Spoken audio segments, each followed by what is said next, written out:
بسم اللہ الرحمن الرحیم۔ السلام علیکم محترم سامعین اور عزیز طلبہ کرام، امید کرتا ہوں کہ آپ تمام احباب خیر و عافیت سے ہوں گے۔ آج کا ہمارا سبق نمبر 113 ہے، جس میں ہم شاعر قبیصۃ بن النصرانی کو پڑھیں گے۔ پس منظر کچھ یوں ہے کہ یہ جنگ سے فرار کی معذرت بیان کر رہا ہے کہ مجھے میرا گھوڑا جنگ سے اٹھا کر لے گیا، حالانکہ میں جنگ میں شرکت چاہتا تھا۔ تو آئیے اشعار پڑھتے ہیں اور دیکھتے ہیں کہ شاعر نے کس انداز سے اپنی جو معذرت ہے وہ بیان کی ہے۔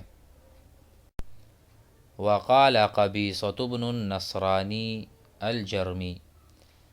ألم تر أن الورد عرض صدره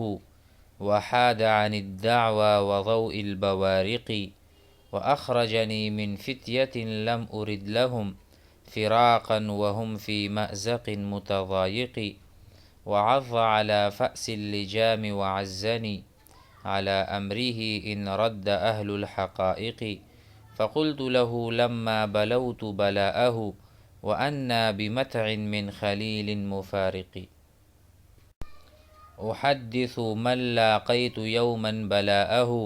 وهم يحسبون أنني غير صادق وقال أيضا هاجرتي يا بنت آل سعد أأن حلبت لقحة للورد جهلت من عنانه الممتد ونظري في عطفه الألد إذا جياد الخيل جاءت ترضي مملوءة من غضب وحرد۔ تو ترجمہ سمجھتے ہیں۔ قبیصہ کہتے ہیں علم تارا، کیا آپ نے نہیں دیکھا، ان الورد، ورد گھوڑے کا نام ہے، اس کے گھوڑے کا نام الورد، کیا آپ نے نہیں دیکھا کہ بے شک ورد گھوڑے کا سینہ، ان الورد عرض ای انحرف، انحراف کیا، صدرہ اس کے سینے نے، گویا کہ وہ بھاگ گیا اور اس نے سینہ پھیر دیا۔ کیا آپ نے نہیں دیکھا کہ ورد نے اپنا سینہ پھیر دیا تھا جنگ سے۔ وحاد، حاد یحید، اس کے معنی بھی اعراض کرنے کے آتے ہیں، قرآن مجید میں ہے ذالک ما کنت منہ تحید۔ وحاد عن الدعوى وضوء البوارق، اسی طرح وہ چمک سے، البوارق السیوف اللامعہ، ایسی تلواریں جو چمک رہی تھیں، تو گویا کہ چمک کو دیکھ کر وہ بھاگ اٹھا اور اس کے دل میں خوف آیا تو وہ مجھے بھی لے گیا۔ تو کہہ رہے دعویٰ اور جلیوں نیزوں کی چمک سے اعراض کیا اس نے۔ وَأَخْرَجَنِي مِنْ فِتْيَةٍ، اور اس نے مجھے ایسے جوانوں سے نکالا، اخرجنی مجھے نکالا، من فتیۃ ایسے جوانوں سے، لم ارد لہم فراقا کہ میں ان کی جدائی نہیں چاہتا تھا، فراق جدائی، وہم اور حال یہ ہے، فی مأزق متضایق کہ وہ لڑائی کی تنگ جگہ میں تھے۔ ٹھیک ہے، یہ جو متضایق ای مکان ضیق، تنگ جگہ، تو وہ جب مشکل میں تھے، مأزق بھی کہتے ہیں کسی تنگ جگہ کو، تو جب وہ ایسی حالت میں تھے کہ میرے محتاج تھے یا میں ان کے لیے کچھ کر سکتا تھا، مجھے میرے گھوڑے نے اخرجنی نکال دیا، اخرج یخرج۔ وعض علی فأس اللجام وعزنی، اور اس گھوڑے نے لگام کی کڑی کو کاٹا۔ عض، ہم جو بولتے ہیں نا کہ زبان سے کاٹنا، زبان سے تو نہیں لیکن دانتوں سے کاٹنے کو عض یا عض کہتے ہیں، دانتوں سے کاٹنا عض۔ تو اس نے لگام کی جو کڑی ہوتی ہے اس کو کاٹا دانتوں سے۔ علی فأس اللجام وعزنی، اور اپنے معاملے میں مجھ پر غالب آ گیا، عزنی غلبنی، ھذا عزیز علی، یہ مجھ پر غالب ہے اور یہ جو کچھ کہے گا میں مانوں گا۔ تو گویا کہ فأس کا یہاں ہم کہیں گے فأس اللجام، لگام کا وہ لوہا جو گھوڑے کے منہ میں ہوتا ہے، تو اس نے کاٹ کے اس سے نکل گیا تو سینہ پھیر دیا، اب میرے کنٹرول سے وہ باہر تھا۔ علی امرہ، مجھ پر غالب آ گیا اپنے کام میں، وہ بھاگنا چاہتا تھا۔ اذ رد اہل الحقائق، کہتے ہیں کہ اہل حقائق اپنی عزت کی محافظ لوٹا رہے تھے اپنے گھوڑوں کو جنگ کی طرف، اور میرا گھوڑا مجھے لے کر جا رہا تھا۔ فقلت له لما بلوت بلاءه، جب میں اس گھوڑے کی آزمائش کی انتہا تک پہنچ گیا، وأنا بمتع من خلیل یوفا، تو میں نے ان سے کہا گھوڑے سے کہ آپ کس طرح مجھے جدا ہونے والے دوستوں سے نفع حاصل یعنی مجھے کیوں آپ الگ کر سکتے ہیں اور میں اپنے دوستوں سے کیا نفع اٹھا سکتا ہوں، مجھے کیوں دور بگا لے جا رہے ہو۔ وأنا بمتع، کہاں فائدہ ہے اپنے دوست سے، اپنے دوست کے فراق،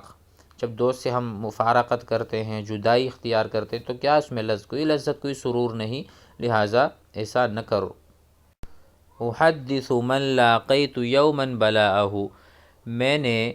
میں بیان کرتا ہوں، احدث انا اتکلم من لاقیت، جس سے میں ملاقات کرتا ہوں، یوما اس دن کو، بلاءہ اس دن کا جو ہوا تھا ہمارے ساتھ، یعنی جس شخص سے بھی کسی دن ملتا ہوں اس کی یہ سرکشی بیان کر دیتا ہوں، لیکن وہ سمجھتے ہیں کہ میں سچا نہیں ہوں۔ وہم یحسبون وہم یظنون، وہ یہ گمان کرتے ہیں، ٹھیک ہے، یحسبون اننی غیر صادقی، کہ میں جو عذر پیش کر رہا ہوں کہ میرے گھوڑے نے مجھے وہاں سے نکالا، پھر بھی وہ میرا یقین نہیں کرتے، کیونکہ ممکن ہے کہ شہسوار تو نہ چاہے اور گھوڑا اس کے میدان سے اٹھا کر لے جائے، گھوڑا گھبرا جائے، تو یہ بھی ممکن ہے، لیکن وہم یحسبون، وہ مجھے جھوٹا سمجھتے ہیں۔ وقال ایضا، اور اس نے کہا قبیصہ نے، ہاجرتی یا بنت آل سعدی، اے آل سعد کی دختر۔ ہاجرتی، اس کا ترجمہ ہوگا کہ اے ہاجرتی، اے آل سعد کی دختر، ٹھیک ہے، بہن، تو یہ مفعول لہو ہے یہاں پر۔ یا بنت آل سعدی ان حلبت لقحة للورد، کہتے ہیں کیا تو مجھ سے جدائی چاہتی ہے، یہاں پر ہم کہیں گے ہجرا یہجرو، ہجر وصال، الہجر، جسے ہم کہتے ہیں کہ ہوا ہاجرا، اس نے ہجرت کی، اسی طرح یہ کہتے ہیں ہاجرتی، اے مجھے چھوڑنے والی، یا بنت آل سعد، اے سعد کی دختر، ان حلبت لقحة للورد، کیا تو مجھ سے جدائی چاہتی ہے اس وجہ سے کہ میں نے دودھ والی اونٹنی کا دودھ دوہا، ورد نامی گھوڑے کے لیے، میں نے لقحہ کا دودھ دوہا، کس کے لیے، ورد کے لیے، اس کے لیے، اس وجہ سے تو مجھے چھوڑ دے گی کیا۔ جہلت من عنانہ الممتد، تو اس کی لمبی باگ اور لگام سے بے خبر ہے کہ کتنا وہ نڈر ہے، کون، الورد، ورد گھوڑے کا نام ہے، اس کے گھوڑے کا، لیکن جو آل سعد ہے اس کی گھوڑی کا دودھ اس نے اس کے لیے دوہا تھا، اس کے لیے دوہا تھا، یعنی نکالا تھا۔ کیا آپ کو پتہ نہیں ہے کہ کتنا اس کی لگام ہے اور اس کی باگ ہے، اور میری نظر اس کی جنگجو طرف میں ہے۔ وَنَظَرِي فِي عِطْفِهِ الْأَلَدُّ الْخِصَامِ، بہت زیادہ جھگڑالو،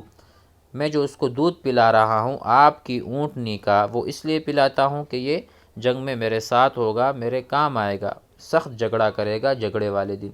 اِذًا جِيَادُ الْخَيْلِ جَاءَتْ تَرْدِي، جب بہترین گھوڑے تیز دوڑتے ہوئے آئیں گے،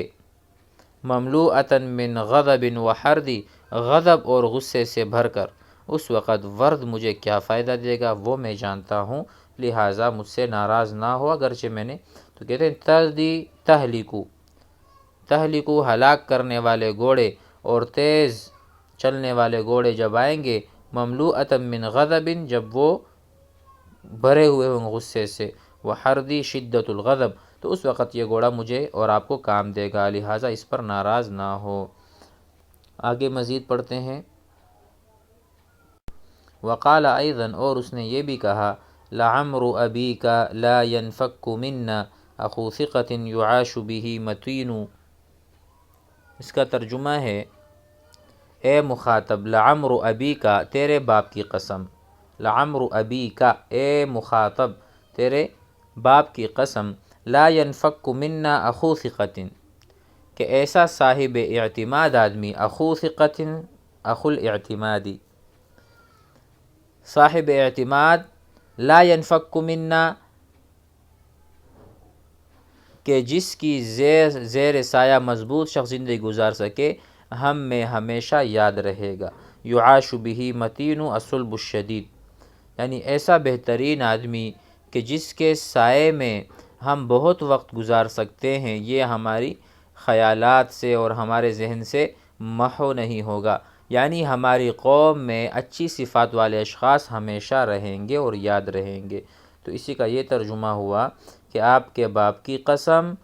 لا ینفکو لا یزالو، زائل نہیں ہوگا، اخو ثقت اعتماد والا آدمی، یعاش بہ متینو، کہ جس کے سائے میں لوگ رہتے ہوں امن کے ساتھ۔ مفید مہلک ولزاز خصم علی المیزان ذو زینۃ رزین، اس کی صفات کیا تھی؟ وہ اپنے قوم کے لیے مفید آدمی تھا یا ہوگا، مہلکن اور دشمنوں کے لیے مہلک،